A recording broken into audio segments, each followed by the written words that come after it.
A headless service is simply a service with no cluster IP address.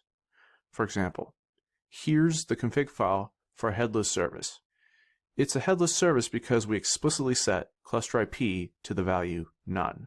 What makes a headless service different from other kinds of services is the fact that a headless service provides no load balancing or proxying. Its job is to create and maintain DNS records for each of the backing pods. Each of these DNS records points directly to one of the backing pods. When you combine a stateful set with a headless service, each of the stateful pods has a DNS record which resolves to the cluster IP address of that pod. If one of the pods dies and gets replaced, the replacement pod will have the same hostname as before, but it will point to the replacement pod's IP. Thus, headless services give stateful set pods their stable network identity.